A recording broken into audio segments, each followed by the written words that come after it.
আজ বানিয়েছি বাড়িতেই গার্লিক ব্রেড, তাও আবার কোনো মাইক্রোওভেন ছাড়াই। আর এটা আমি ফার্স্ট টাইম বানিয়েছি বাড়িতে, তো চলো রেসিপিটা তোমাদের সাথে শেয়ার করে নিই। তো এর জন্য প্রথমে ঈষৎ উষ্ণ গরম জলে 2 চামচ ইস্ট আর 1 চামচ চিনি মিশিয়ে 5 থেকে 7 মিনিটের জন্য ঢাকা দিয়ে রেখে দিতে হবে। এরপর একটা বাটিতে 1 কাপ পরিমাণ ময়দা নিয়ে অ্যাক্টিভেট হওয়া ইস্টটা ওর মধ্যে দিয়ে ভালোভাবে হাতের সাহায্যে মেখে নিতে হবে। ময়দাটা ভালোভাবে মেখে নেওয়ার পর অল্প একটু ওপর থেকে সাদা তেল বা অলিভ অয়েল দিয়ে কিছুক্ষণের জন্য রেখে দিতে হবে। এরপর একটা ফ্রাইং প্যানে কয়েকটা গোটা রসুন ভেজে নিয়েছি।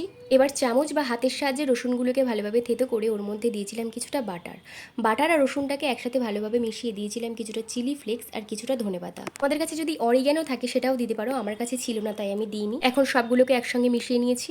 এরপর ঢেকে রাখা ময়দাটাকে আবার কিছুক্ষণ মেখে দুটো পার্টে কেটে নিয়ে রুটির মতো গোল করে বেলে নিয়েছি। এরপর মিক্স করা বাটারটা রুটির চারিদিকে ভালোভাবে লাগিয়ে নিতে হবে। এরপর ভিতরে স্টাফিং এর জন্য আমি দিয়েছিলাম কিছুটা সবুজ ক্যাপসিকাম, কিছুটা লাল ক্যাপসিকাম, পনির আর কিছুটা চিজ।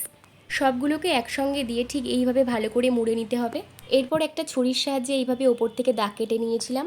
আবার সেই বাটারের মিক্সটা ওপর থেকে চারিদিকে ভালোভাবে মিশিয়ে দিতে হবে। সব কিছু কমপ্লিট হয়ে গেলে আমি ওপর থেকে দিয়েছিলাম কিছুটা সাদা তিল, এটা তোমরা নাও দিতে পারো। এরপর একটা কড়াইয়ের মধ্যে কিছুটা নুন দিয়ে ওপরে স্ট্যান্ড বসিয়ে এটাকে কিছুক্ষণের জন্য হতে দিয়েছিলাম। তো দেখো কিছুক্ষণ পর গার্লিক ব্রেড একদম রেডি, আর খেতেও হয়েছিল দারুণ। তোমরাও একবার বাড়িতে ট্রাই করে দেখো, অবশ্যই ভালো লাগবে। Thank you.